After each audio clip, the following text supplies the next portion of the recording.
ప్రియులారా, పరిశుద్ధ గ్రంథమైన బైబిల్ నుండి అపోస్తలుల కార్యముల గ్రంథం 19వ అధ్యాయం. అపోస్తలుల కార్యముల గ్రంథం 19వ అధ్యాయం మొదటి 2 వచనాలు చదువుకుందాం. అపోల్లో కొరింథులోనున్నప్పుడు జరిగినదేమనగా, పౌలు పై ప్రదేశములలో సంచరించి ఎఫెసునకు వచ్చి కొందరు శిష్యులను చూచి, మీరు విశ్వసించినప్పుడు పరిశుద్ధాత్మను పొందితిరా అని వారిని అడుగగా, వారు పరిశుద్ధాత్ముడున్నాడన్న సంగతియే మేము వినలేదని చెప్పిరి. చదవబడిన ఈ లేఖనం కొరకై ప్రార్థన చేసి వాక్యాన్ని విందాం. పరమందు ఆసీనుడవైన మా దేవ, ప్రతి పరిశుద్ధుని చేత ప్రస్తుతించబడుచు కొనియాడబడుచున్న మా ప్రభువా, మీకు స్తోత్రములు. దేవా, ఎంతో గొప్ప దేవుడవు. అత్యున్నత సింహాసనంపై ఆసీనుడుగా ఉండి శరాపులు కెరూబుల చేత పరిశుద్ధుడు పరిశుద్ధుడు పరిశుద్ధుడని మానక రేయింబగలు మహిమపరచబడుచున్న మా ప్రభువా, వారు గాన ప్రతిగానములు చేయుచుండగా మందిరము యొక్క గడప కమ్ముల పునాదులు కదలి మందిరము దోమము చేత నింపబడిందని మేము వింటున్నాం, చదువుతున్నాం. ఎంత గొప్ప దేవుడవు మా ప్రభువా, స్తుతికి యోగ్యుడవు, స్తుతి ప్రశంసలకు అర్హుడవు నీవే. దేవా, మా ప్రభువా, మీ కార్యములు గొప్పవి, మీ క్రియలు దొడ్డవి. అవి మీ అందు విశ్వాసముంచిన వారి పట్ల మీరు జరిగించే దేవుడవు.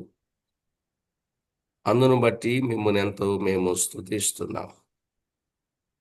కనికర సంపన్నుడా, కృపా సత్య సంపూర్ణుడా, అన్ని విషయాల్లో జ్ఞాపకం చేసుకొని మీ వాక్యపు బలము చేత, శక్తి చేత, ఆత్మ చేత నడిపించుచూ ఉన్నవాడా, మీకు స్తోత్రము చెల్లిస్తున్నాం. మేమేమై ఉన్నామో అది మీ దయ వలనని, ఉచిత కృప వలననే అయ్యున్నామని నమ్మి స్తుతిస్తున్నాం. మా ప్రభువా, అల్పుడు, బలహీనుడు, నిష్ప్రయోజకుడు, ఎంతో కష్టమైన సత్యమైన వర్తమానాన్ని మీ ప్రజలకు అందిస్తుండగా మానవుని మరుగుపరచి మిమ్మును ప్రేమించే వారికి ఆత్మ వలన సంగతులను బయలుపరుస్తానన్నారు. అలాగు బయలుపరచి మీ నామమునకే మహిమ ఆపాదించుకొనమని మా ప్రభువైన యేసు క్రీస్తు మూల్యమైన నామమున స్తోత్రము చెల్లించి స్తుతించి ప్రార్థించి మిక్కిలి వినయముగా బ్రతిమిలాడి వేడుచూ ఉన్నాం మా పరమ తండ్రి. ఆమేన్. ప్రభునందు ప్రియులారా, మనము చదువుకున్న ఈ వచన భాగాలలో తేటగా మనము గుర్తించాల్సిన సత్యం,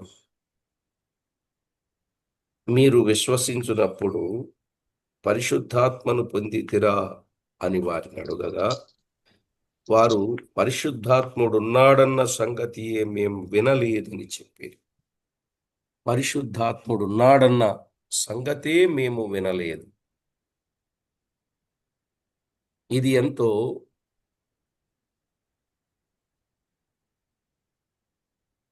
విచిత్రమైన, విడ్డూరమైన, ఆశ్చర్యమైన సంగతే.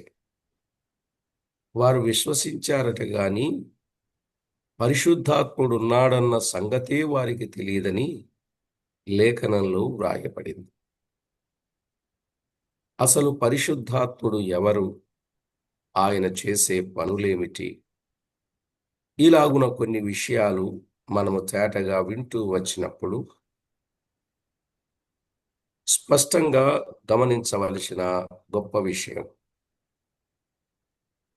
పరిశుద్ధాత్ముడు ఆయనకివ్వబడిన చిహ్నములు, ఆయనకివ్వబడిన గురుతులు మనము కొన్నింటిని విన్నాం. అందులో ఒకటి అగ్ని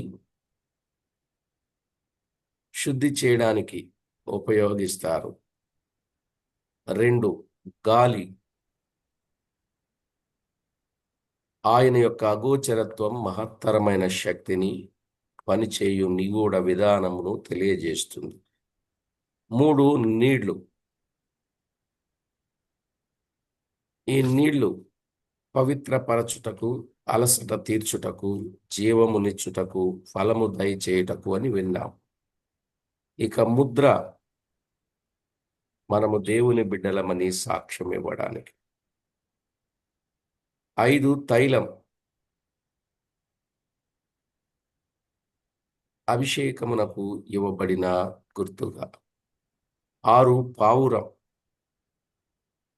ఈ చిహ్నం సాధుత్వం, దయాళుత్వం, పవిత్రత, బలిని, సమాధానమును సూచించేది అని గత వర్తమానంలో మనం విన్నాం. ఇక 7వదిగా సంచకరవు. 7వదిగా సంచకరవు. కొరింథీయులకు రాసిన 2వ పత్రిక 1వ అధ్యాయం 22వ వచనాన్ని మనము చదువుకుంటే,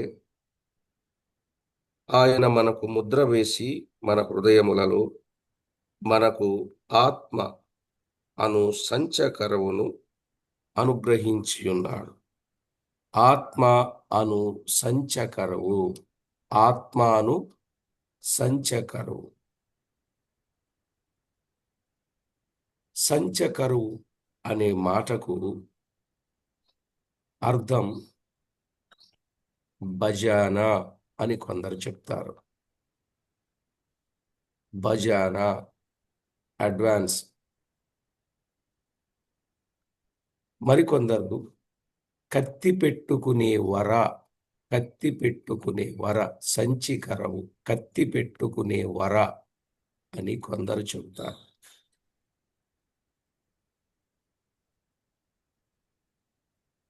ఈ యొక్క సంచకరువు అనే చిహ్నం విశ్వాసి యొక్క నిశ్చయతను తెలిపేది. ఈ చిహ్నం విశ్వాసి యొక్క నిశ్చయతను, కన్ఫర్మేషన్ తెలియచేసేదన్నమాట. అడ్వాన్స్ ఇచ్చామంటే కన్ఫామే కదండి, అవునా కాదా? అడ్వాన్స్ తీసుకున్నవాడు కన్ఫర్మ్ అంటాడు. అడ్వాన్స్ తీసుకోకపోతే కన్ఫర్మ్ కాదు. అందుకే మనం ఏదైనా మాట్లాడేటప్పుడు ముందు అడ్వాన్స్ తీసుకోండి, తర్వాత సంగతి చూద్దాం అని అంటారు. కొరింథీయులకు రాసిన 2వ పత్రిక 5వ అధ్యాయం 5వ వచనంలో కూడా ఈ మాట మనము చూడొచ్చు.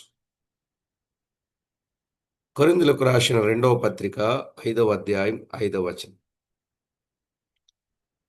దీని నిమిత్తము మనలను సిద్ధపరచిన వాడు దేవుడే, మరియు ఆయన తన ఆత్మ అను సంచకరువును మనకు అనుగ్రహించి ఉన్నాడు. ఆయన తన ఆత్మ అను సంచకరువును మనకు అనుగ్రహించి ఉన్నాడు. ఆత్మ అను సంచకరవు, ఆత్మను సంచకరవు అన్నాడు.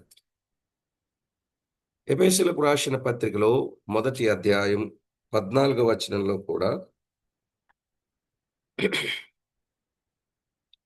ఎఫెసీయులకు రాసిన పత్రిక 1వ అధ్యాయం 14వ వచనం, దేవుని మహిమకు కీర్తి కలుగుటకై ఆయన సంపాదించుకున్న ప్రజలకు విమోచనము కలుగు నిమిత్తము ఈ ఆత్మ మన స్వాస్యమునకు సంచకరువుగా ఉన్నాడు. ఈ ఆత్మ మన స్వాస్యమునకు సంచకరువుగా ఉన్నాడు.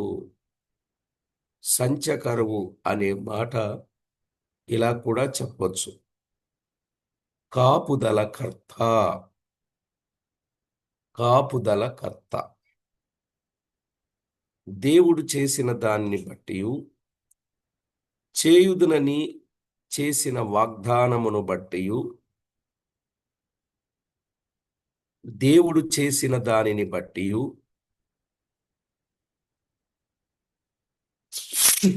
సారీ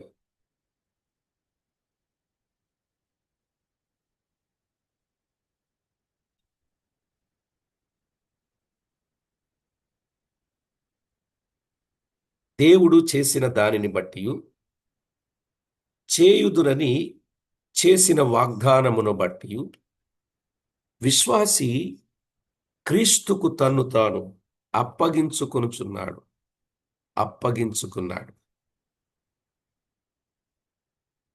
కనుక సంచకరువు అనే మాటలో మనము తేటగా చూస్తున్నాం.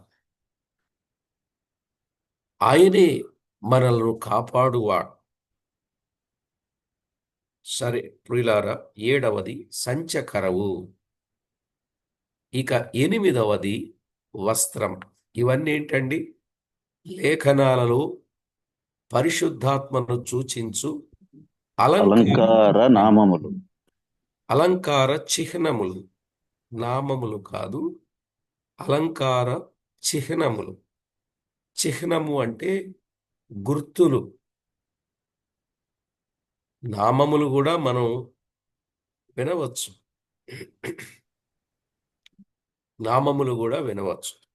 ఇక 8వది వస్త్రం.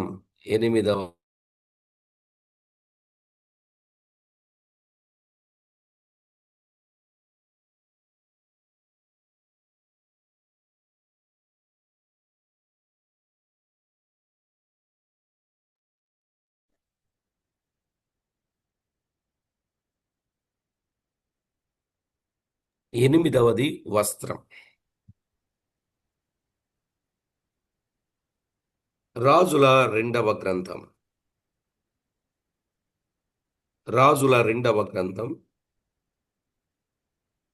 2వ అధ్యాయం.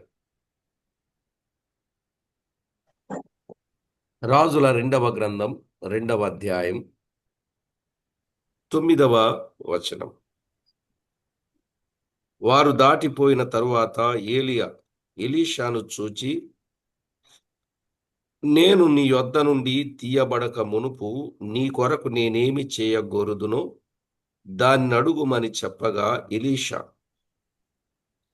నీకు కలిగిన ఆత్మలో 2 పాళ్ళు నా మీదికి వచ్చునట్లు దయచేయమనెను. నీకు కలిగిన ఆత్మలో 2 పాళ్ళు నా మీదికి వచ్చునట్లు దయచేయమని చెప్పాడు. ఇప్పుడు 15వ వచనాన్ని చదువుకుందాం. యెరికో దగ్గర నుండి కనిపెట్టుచున్న ప్రవక్తల శిష్యులు అతని చూచి, ఏలియా ఆత్మ ఎలీషా మీద నిలిచి ఉన్నదని చెప్పుకొని, గమనించారా? ఏలియా ఆత్మ ఎలీషా మీద నిలిచినదని చెప్పుకొని అతనిని ఎదుర్కొనబోయి అతనికి సాష్టాంగ నమస్కారము చేసిరి.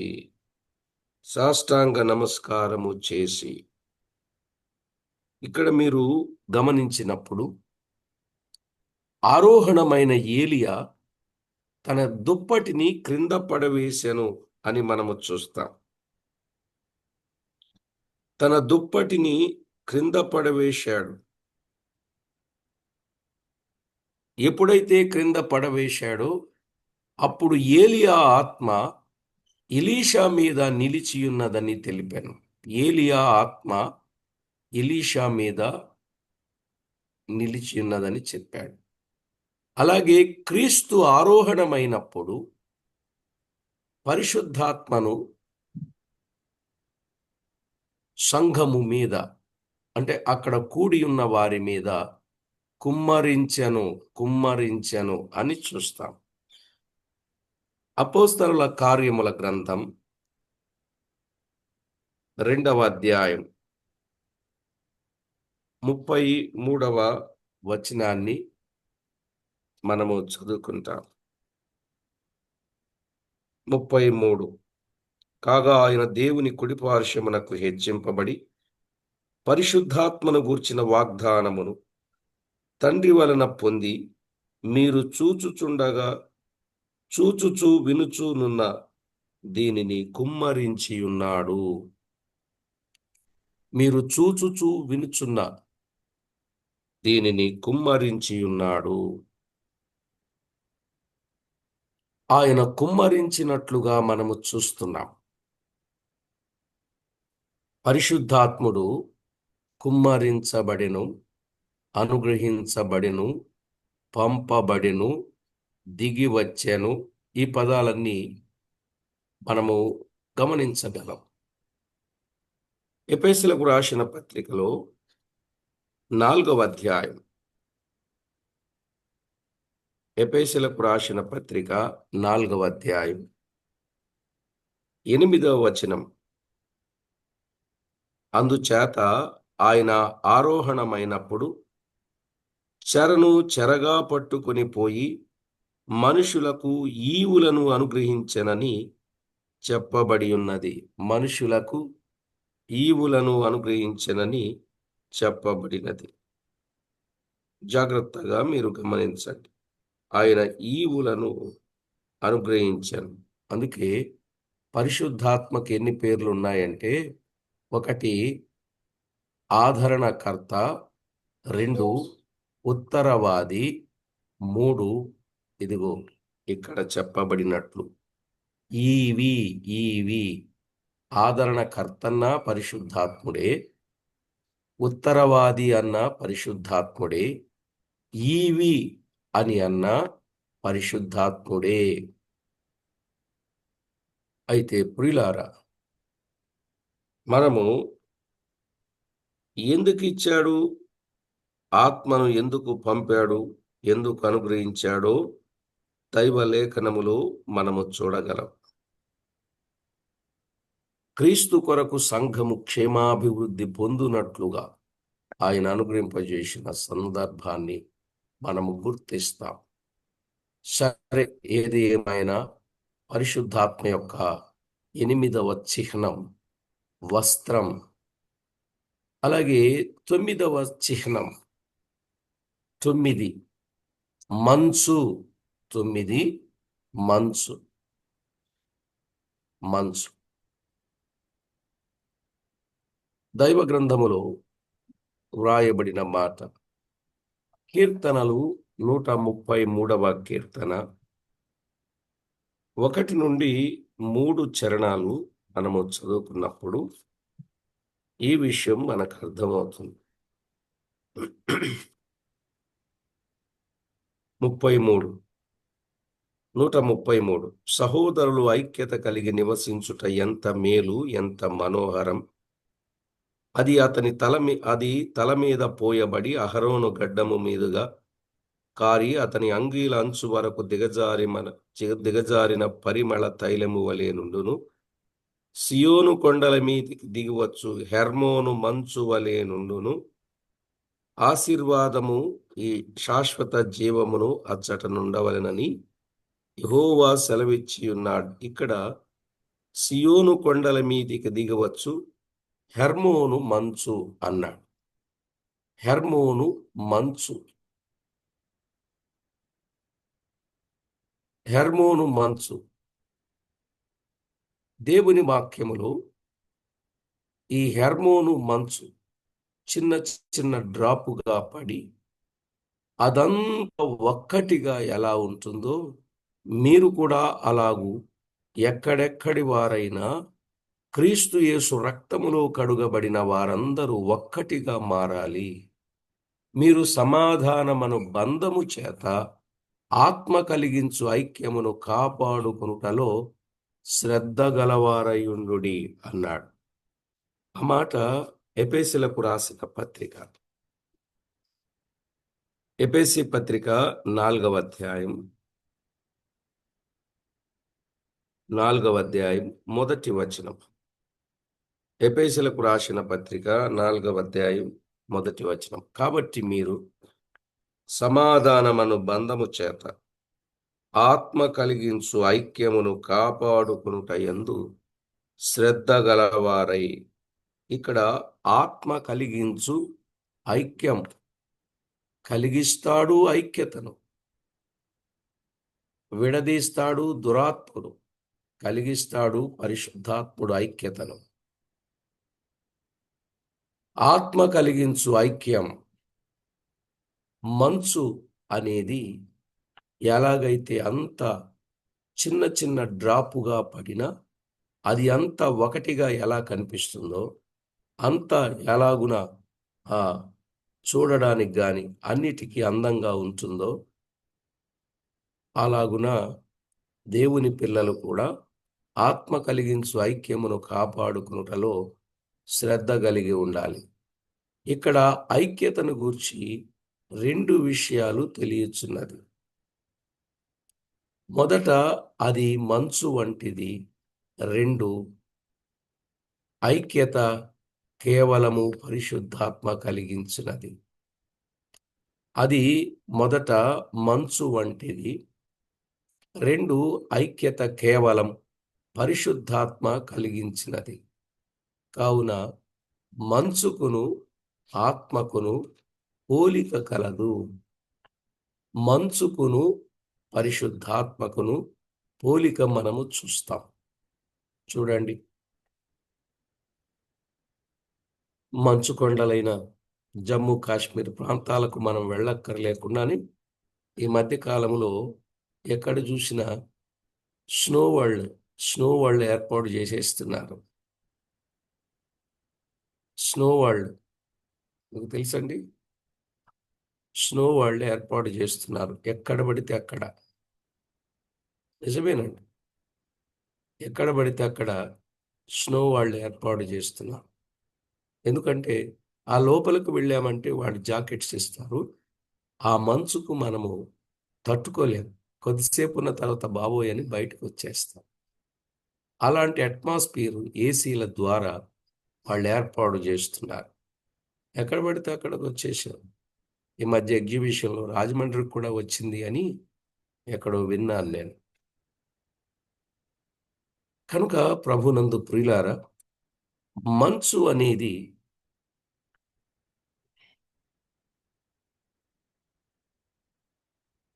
పరిశుద్ధాత్మకు.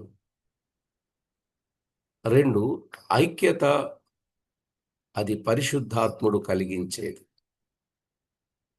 కావున మంచుకును ఆత్మకును పోలికలు ఉన్నాయని చెప్తారు. ఇక 10వ సంగతికి వస్తే వర్షం. 10వ సంగతికి వస్తే వర్షం. యోవేలు గ్రంథం 2వ అధ్యాయం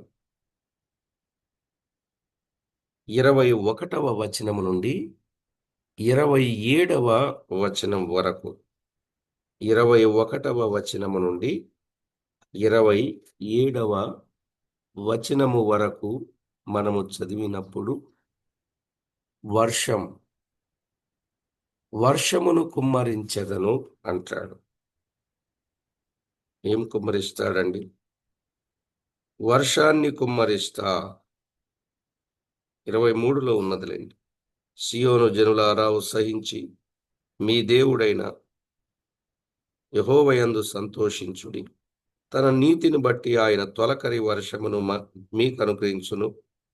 వాన కురిపించి పూర్వమందు వలె తొలకరి వర్షము కడువరి వర్షమును మీకు అనుగ్రహించును అన్నాడు.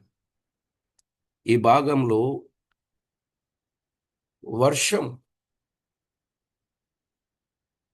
కుమ్మరిస్తా, అప్పుడు భూమి ఫలిస్తుంది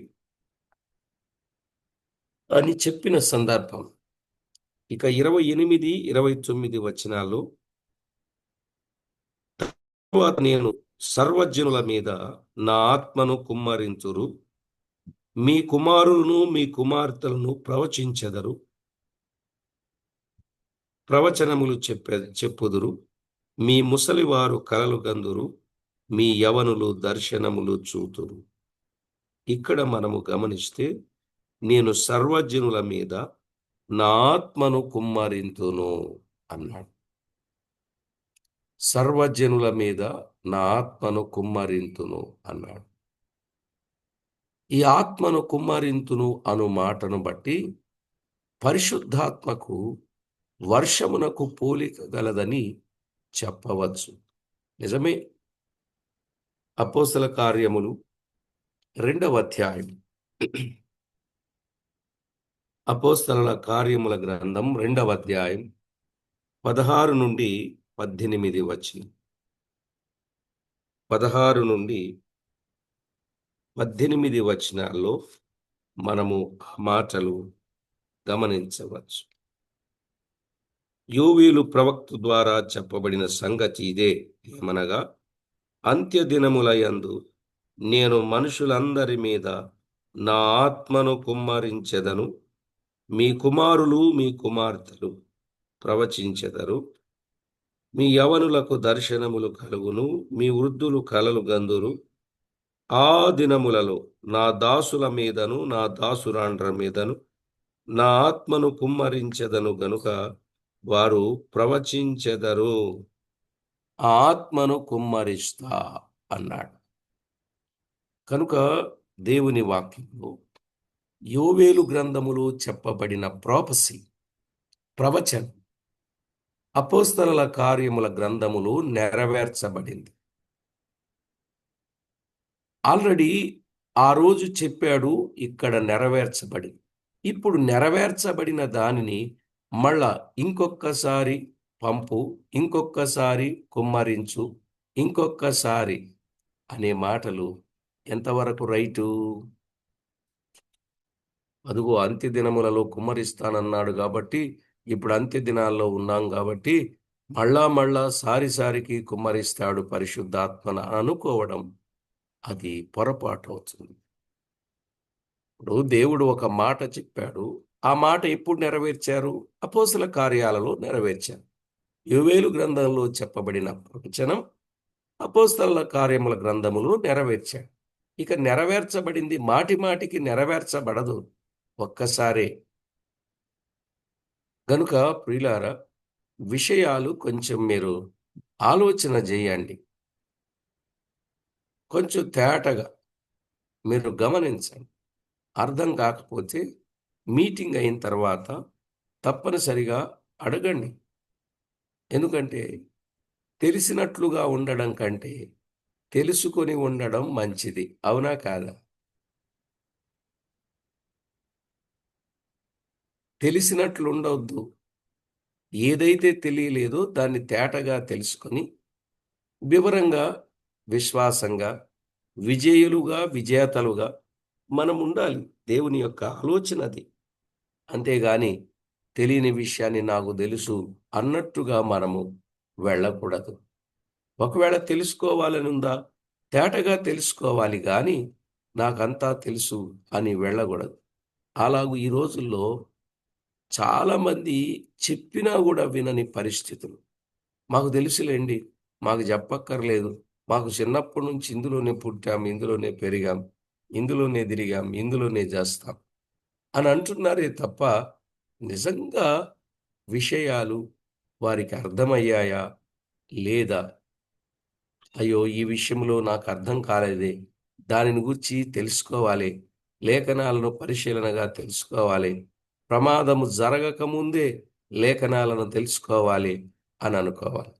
నిజంగా దావీదు మందసాన్ని తేవడానికి వెళ్లే ముందు ఆయన సొంత ఆలోచనతో మందసాన్ని తేవడానికి వెళ్ళాడు, అవునా కాదా? కీదోను కళ్ళము దగ్గర ఎద్దులకు కాలు జారినందున మందసం పడిపోయినట్లు, పట్టుకున్న ఉజ్జ చనిపోయినట్లు వ్రాయబడింది. అరెరే, అప్పుడు అందరూ పారిపోయారు. ఎందుకు ఇలా జరిగింది అని ఆలోచన చేసి ఈ ఫిలిష్తీల అన్యుల ఆచార పద్ధతి ప్రకారంగా మందసాన్ని తేవాలా, దైవ వాక్య ప్రకారంగా మందసాన్ని తేవాలా? ఇప్పుడు ఫిలిష్తీల పద్ధతి ఏంటి? కొత్త బండి కట్టి కాడి మోపని పాడి ఆవులను ఆ బండిని వాటి మీద పెట్టి మందసాన్ని ఎక్కించి వారు తోలివేశారు. అది బెత్షెమెషుకు వచ్చినప్పుడు మనం ఆ సంగతులు వింటాం. సరే, ఇప్పుడు నేను అదంతా చెప్పాలని అనుకోవటం లేదు. అతడు లేఖనాన్ని తర్వాత చదివాడు. అమ్మో! కొత్త బండి, ఇది అన్యుల ఆచారం.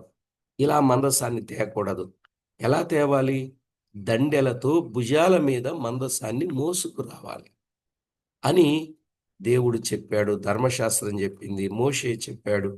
ఇలాగున విషయాలు అర్థం చేసుకున్న తర్వాత అప్పుడు సంభ్రమాశ్చర్యములతో వెళ్ళి దండెలతో దావీదు సిద్ధపరిచిన స్థలానికి తీసుకొచ్చాడు. ఇక్కడ ఒక మాట చెప్పాలి నేను. అతడు వాక్యము ఎరుగక మునుపు మందసం పట్ల మక్కువ కలిగి తేవాలనుకున్నాడు గాని వాక్య పద్ధతి ప్రకారంగా తేకపోయేసరికి మరణం తటస్థించింది. అసలు వాక్య ప్రకారంగా చేసినట్లయితే ఈ మొదటి ప్రమాదం జరిగేదా? మొదట ప్రమాదం జరిగేదా? చెప్పండి. జరిగేది కాదు. వాక్య ప్రకారంగా ఆ మందసాన్ని తీసుకురావడానికి వెళ్ళింది. ఎందుకంటే వాక్య ప్రకారంగా చేయటం కంటే సొంత ఆలోచన ప్రకారం చేయడం మనకు చాలా ఇష్టం. మనకు చాలా ఇష్టం. మనకు చాలా ఇష్టం అండి. నిజమా కాదా? వాక్యం ఏం చెప్పింది ఆ ప్రకారం చేయడం కంటే కూడా మనకు ఎలా నచ్చితే అలా చేయడం చాలా ఇష్టం మనకి. నిజమా కాదండి? ఎక్కువ మందికి ఎక్కువ మంది ఏంటండి, 100కి 100 మంది అంతే. కాస్త ఇప్పుడు కాస్త అర్థమైతే అప్పుడు నిజమే కదా, వాక్య ప్రకారంగా చేయాలనే తలంపులు వచ్చేది ఇప్పుడు. కానీ ఒకప్పుడు మనకు ఎలా తోస్తే అలా, మనకి ఆలోచన వస్తే అలా చాలా తప్పు చేశాం మనం.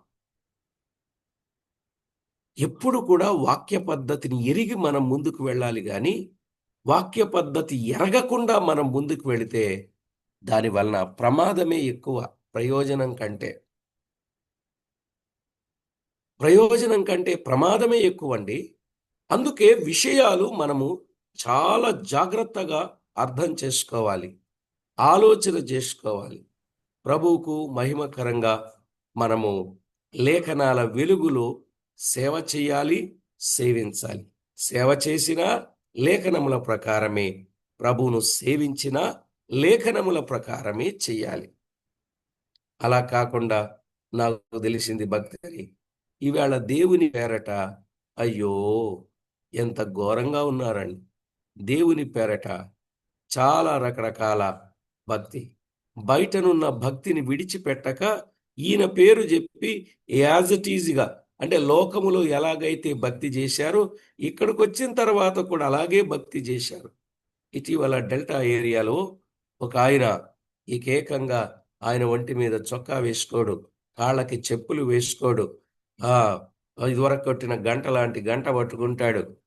ఆయన నేల మీద నడవడు. ఆయనకి బట్టలు పువ్వులు వేస్తూ ఉంటారు, ఆ పూల మీద నడుస్తూ ఉంటాడు. నిజంగా కాళ్ళకు అందరూ పడి పడి దండాలు పెడతా ఉంటారు, కాళ్ళ మీద పడి మొక్కులు మొక్కుతా ఉంటారు. విన్నారా ఆయన కోసం? చూచారా ఆయన కోసం? చూడలేదా? భీమవరం ప్రాంతంలో ఉంటాడు ఆయన. ఎంత ఘోరం అంటేనండి, మీరు చూడకపోతే మీకు ఇవన్నీ వీడియోలు తీసుకొచ్చి చూపిస్తా నేను. ఇదే తరగట్లేదు ఇక బయట దంతా తీసుకొచ్చి ఎక్కడ చూపించాలని అనిపిస్తూ ఉంటుంది. నిజమండి. ఈ భక్తి పేరట ఈయన కూడా ఒక పీఠం వేసుకుంటాడు, పీఠం మీద కూర్చుంటాడు, గంట కొడతా ఉంటాడు. ఆయన అబ్బో చాలా ఉన్నాయిలేండి. అసలు మన వాళ్ళు కూడా దేవుని నమ్మానంటున్నారు కానీ ఆ విడిచిపెట్టవలసిన వాటిని తెచ్చుకొని దానిని ఆచరించి అనుసరించేవారుగా ఉన్నారు. దేవుని నమ్ముకున్న వాళ్ళు ఏం చేయాలండి? విగ్రహారాధన కానీ విగ్రహములను కానీ విడిచిపెట్టాలా వద్దా? చెప్పండి, మీరు న్యాయం చెప్పండి. విడిచిపెట్టాలి. మరి ఈరోజు అక్కడ నుండి తీసుకొచ్చి విగ్రహాలు ఇక్కడ పెడుతున్నారా లేదా? విగ్రహాలు పెడుతున్నారా లేదండి? యేసు ప్రభు ఇలా ఉంటాడు అని ఓ బొమ్మ చేసి దానికి మొక్కుతున్నారా లేదా? మీరు చెప్పండి. ఒకప్పుడు విగ్రహమును చేసుకొనకూడదు, వాటికి సాగిల పడకూడదని చెప్పాలి. కానీ ఈరోజు ఏం చేస్తున్నారు? యేసు ప్రభు అని ఆ ఆ యొక్క విగ్రహాన్ని చేసుకుంటున్నారు. వాస్తవంగా ఆయన అలాగే ఉన్నట్టుగా లేడు బైబిల్లో. అదొక విగ్రహం. అలాగే సిలువను కూడా ఒక విగ్రహంగా పెట్టుకుంటున్నారు. సిలువ కనపడగానే దండం పెట్టి దవళ్ళు కొట్టుకుంటున్నారు. నిజమా కాదా? అవును, అవును. ఆ! దండం పెడుతున్నారు, దవళ్ళు దబా దబా కొట్టుకుంటున్నారండి. ఇక ఆఖరికి యేసు ప్రభు బొమ్మ పెట్టి, ఆ లోపల మూల పెట్టి, ఒకప్పుడు అది పూజ గది. ఇప్పుడు ఆ పూజ గది పోయింది. ఇప్పుడు ఇది పూజ గది అయింది. ఇప్పుడు అక్కడికెళ్ళి కొబ్బరికాయ కొట్టడం, అరటిపళ్ళు పెట్టడం, అగర పుల్లలు పెట్టడం, హారతి కర్పూరం పెట్టడం, ఇవన్నీ చేస్తున్నారా లేదా క్రైస్తవులు? మీకవన్నీ తెలీదేమో. నేను చాలాకు తిరుగుతుంటాను కాబట్టి నేను ఇవన్నీ చూస్తానే ఉంటా. ఆఖరికి మంచి మంచి మందిరాలు, ఆ మందిరాల్లో పెద్ద పెద్ద ఫోటోస్, పెద్ద పెద్ద విగ్రహాలను మందిరాలకు ఎదురుగా పెడతా ఉన్నారండి. ఎందుకు ఒకప్పుడు విడిచిపెట్టిన విగ్రహారాధనను ఇప్పుడు మనం ఎందుకు చెయ్యాలి? అది మనము చెయ్యొచ్చా? దాన్నెందుకు ఎంకరేజ్ చేస్తున్నాం? ఎందుకు ప్రోత్సహిస్తున్నాం? అంటే పైకి విడిచాం గాని లోపల మాత్రం దాచాం. అర్థమైందా? కొన్నింటిని పైకి విడిచిపెట్టినట్టున్నా లోపల మాత్రం వాటిని దాచిపెట్టినట్లుగా ఉంది. ఇక దాచిపెట్టి దాచిపెట్టి దాయలేక ఇక ప్రత్యక్షపరచడం ప్రారంభిస్తాడు. ప్రత్యక్షపరిచిన తర్వాత అది బ్రదర్ నేను నాకిష్టం లేదు గాని మా సంఘస్థులు చేసుకొచ్చి తెచ్చి పెట్టారు. నేను కాదనలేకపోయాను. వద్దంటే దూరం అయిపోతారేమోనని అని తీసుకొచ్చి ఎదురుగుండా పెట్టారు. నేను అడిగితే చాలా మంది చెప్పింది అదే.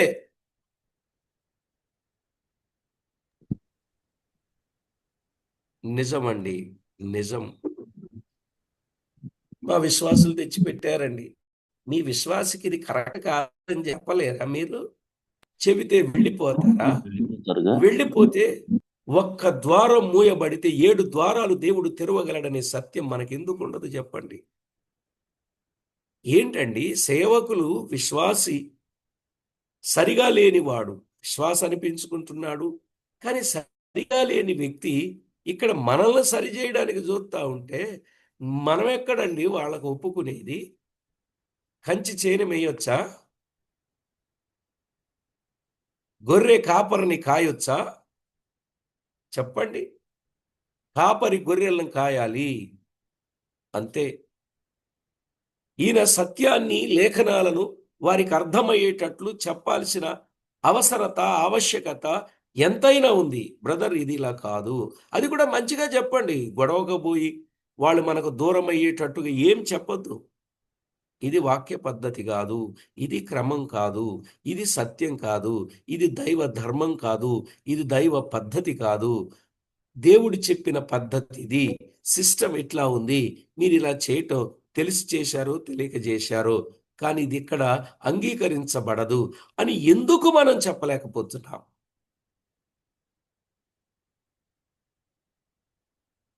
మనము చివరికి వాళ్ళ మీద పేరు పెడు అసలు ఇప్పుడు చాలా మంది మీరొక మంచి పెద్ద బొమ్మ చేయించి పెట్టించాలి. పెద్ద సిలువ ఒకటి చేయించి పెట్టించాలి అని విశ్వాసుల్ని వీళ్ళే ప్రోత్సహిస్తున్నారు. వాళ్ళు వేలకు వేలు, లక్షలు లక్షలు కుమ్మరించి ఆ డబ్బుతో తీసుకొచ్చి వీటిని ఇక్కడ పెడతా ఉంటే దారైపోయేవాళ్ళు, ఇంట్లో వాళ్ళు, వీధిలో వాళ్ళు అందరూ దండం పెట్టడం, దవళ్ళగొట్టడం, దండం పెట్టడం, దవళ్ళగొట్టడం. నిజమా కాదా? Correct, correct.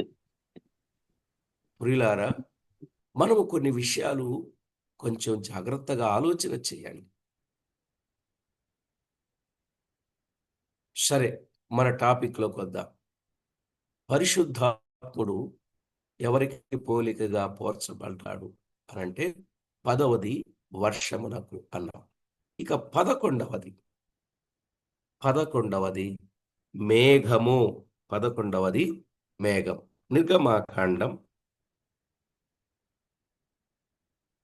నిర్గమాకాండం 13వ అధ్యాయం 21, 22 వచనాలు. 13వ అధ్యాయం 21, 22 వచనాలు. వారు పగలు రాత్రి ప్రయాణము చేయునట్లుగా యెహోవా త్రోవలో వారిని నడిపించుటకై పగటివేళ మేఘస్తంభములోను వారికి వెలిగిచ్చుటకు రాత్రివేళ అగ్ని స్తంభములోను ఉండి వారికి ముందు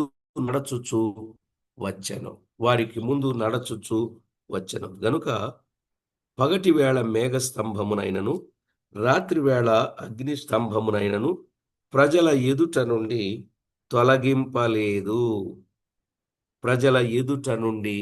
తొలగింపలేదు. ఈ వచనములలో మేఘస్తంభములో నుండి వారిని నడిపించెను. ఎక్కడుండి? మేఘస్తంభములో నుండి వారిని నడిపించాడు. మేఘము వారి ప్రయాణమునకు సహాయకరముగా నుండును. మేఘం వారి ప్రయాణానికి సహాయకరం. మీరు చదవండి, సంఖ్యాకాండం 9వ అధ్యాయం 15 నుండి 23 వచనాలు. సంఖ్యాకాండం 9వ అధ్యాయం 15 నుండి 23 వచనాలు మనము చదివినప్పుడు మనకర్థమయ్యే సంగతి అదే. ఎక్కడైతే మందసము నిలిచిందో వారక్కడనే నిలిచారు. అక్కడే గుడారములను వేసుకున్నారు. మరలా ఎప్పుడైతే మందసము కొనసాగిందో అప్పుడు ఆ గుడారాలన్నీ తీసి మళ్ళా ప్రయాణం చేశారు. అది వారి ప్రయాణ పద్ధతి. సాగి సాగి సాగి సాగి అనే మాటలు సంఖ్యాకాండంలో చాలా చూస్తాం. సాగి సాగి సాగి. వీళ్ళు వెళ్ళేటప్పుడు ఎన్ని మజిలీలు చేశారో కూడా చాలా తేటగా వివరంగా వ్రాయబడింది. ఏ ఏ స్థలానికి వెళ్ళారో, ఎక్కడెక్కడ మజిలీలు చేశారో మనం చూస్తాం. ఇలా మజిలీలు చేయడానికి కారకుడు పరిశుద్ధాత్ముడే. ఎలాగంటే ఆ పగటి వేళ మేఘస్తంభం, రాత్రి వేళ అగ్ని స్తంభములో నుండి వారిని నడిపించాడు. అలాగే ఇప్పుడు నడిపించేవారు ఎవరు? పరిశుద్ధాత్ముడే. ఇప్పుడు నడిపించేవారు ఎవరు అంటే పరిశుద్ధాత్ముడే. యోహాను సువార్త 16వ అధ్యాయం. యోహాను వ్రాసిన సువార్త 16వ అధ్యాయం 13వ వచనాన్ని చదువుకుందాం. 16, 13లో వ్రాయబడిన మాట. యోహాను వ్రాసిన సువార్త 16వ అధ్యాయం 13వ వచనం. అయితే ఆయన అనగా సత్యస్వరూపి అయిన ఆత్మ వచ్చినప్పుడు మిమ్మును సర్వసత్యములోనికి నడిపించును అన్నాడు. సర్వసత్యములోనికి నడిపించేవాడు పరిశుద్ధాత్ముడు. రోమిలకు రాసిన పత్రిక 8వ అధ్యాయం 14వ వచనం. 8:14. దేవుని ఆత్మ చేత ఎందరు నడిపింపబడుదురో వారందరూ దేవుని కుమారులయుందురు. దేవుని ఆత్మ చేత నడిపింపబడుట. దేవుని ఆత్మ చేత నడిపింపబడుట నిజమే. ఆయనే నడిపించేవాడు. ప్రియులారా, జీవము గల దేవుని వాక్యములో ఆయనే నడిపించేవాడు అనే మాట మనము చూస్తున్నాం. ఆయనే నడిపించేవాడు. జీవము గల దేవుని వాక్యములో ఆయన మాత్రమే నడిపించేవాడు. చూడండి, దైవ గ్రంథములు వ్రాయబడిన అపోస్తలుల కార్యముల గ్రంథములో ఆయనే నడిపించేవాడు. 8వ అధ్యాయం అపోస్తలుల కార్యములు 8వ అధ్యాయములో 29వ వచనం. అప్పుడు ఆత్మ ఫిలిప్పుతో, నీవు ఆ రథము దగ్గరకు పోయి దానిని కలుసుకొనుమని చెప్పెను. ఫిలిప్పు దగ్గరకు పరుగెత్తుకొని పోయి అన్నాడు. అప్పుడు ఆత్మ ఫిలిప్పుతో అంటే ఇప్పుడు ఫిలిప్పును నడిపించేదెవరు? పరిశుద్ధాత్ముడు అనే విషయాన్ని మనము తేటగా గమనించాం. ప్రియులారా, గమనించాం. చూడండి, దేవుని వాక్యములో పరిశుద్ధాత్ముడు నడిపించేవాడు నడిపిస్తున్నాడు. అవును, ఆయన నడిపించేవాడు గనుక ఆయన నడిపిస్తూ ఉన్నాడు. కాబట్టి దైవ గ్రంథములో పరిశుద్ధాత్మను దేవుని వరముగా కూడా చెప్పవచ్చు. దేవుని వరముగా చెప్పవచ్చు. కాబట్టి ఆ రోజు మేఘము నడిపించినట్టు చూస్తాం. ఈరోజు ఎన్ని విషయాలు విన్నాం? 5 సంగతులు. 1 సంచకరువు, 2 వస్త్రం, 3 మంచు, 4 వర్షం, 5 మేఘం. గత వర్తమానములో 6, ఈరోజు 5. 11 అలంకార చిహ్నములు. లేఖనాలలో పరిశుద్ధాత్మను సూచించు అలంకార చిహ్నములను గూర్చిన విషయాలు మనం విన్నాం. ఇంకా లేఖనములలో పరిశుద్ధాత్మను సూచించు నామములు చాలానే ఉన్నాయి. ఈ నామములన్నీ దాదాపు 41 నామమున్నది ఆయనకు పెట్టబడిన పేర్లు.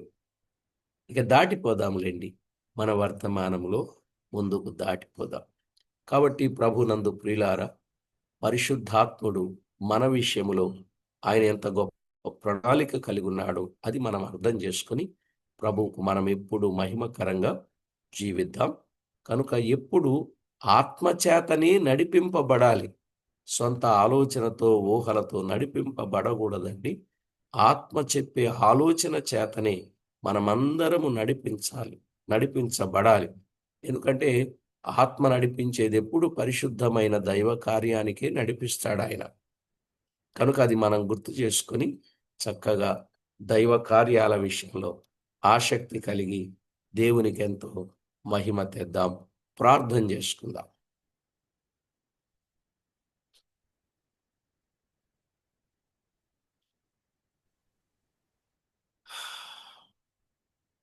కృపా సత్య సంపూర్ణుడవైన మా దేవ, సర్వాధికారి అయిన మా ప్రియ ప్రభువా, మీకు స్తోత్రములు. ఇది నా చక్కని పాఠాన్ని లేఖనాలలో నుండి మాకు తేటపరచిన సంగతులను బట్టి మిమ్మును ఎంతో స్తుతిస్తున్నాం. విన్న విషయాలు అందరి హృదయాలలో ఫలింపచేయండి. ఆత్మ కలిగించు ఐక్యమును కాపాడుకొనుటలో ప్రతి ఒక్కరూ ఎంతో శ్రద్ధ చూపగలుగునట్లు సహాయము చేయండి. మీరే తోడై ఉండి కనికరించి కాపాడమని, అన్ని విధాలా ఆదుకొని నడిపిస్తారని కోరుచు, చేరివచ్చిన వారందరిలోనూ మీరు జరిగించుచున్న ఆత్మ కార్యమును బట్టి మీకు వందనాలు. ప్రభువా, ఆత్మ ద్వారానే నడిపింపబడడానికి సిద్ధపరచుమని, కనికరిస్తారని, కాపాడతారని కోరుచు, మా ప్రాణనాథుడు, ప్రియుడు, మా రక్షకుడు ఈ దినపు పనులలో, ప్రయాణాలలో, విశేషంగా పరిచర్యలో తోడుండి నడిపించి మా ప్రభువైన క్రీస్తు యేసు నామమున స్తుతించి స్తోత్రించి ప్రార్థించి వినయులమై వేడుచూ ఉన్నాము తండ్రి. ఆమేన్.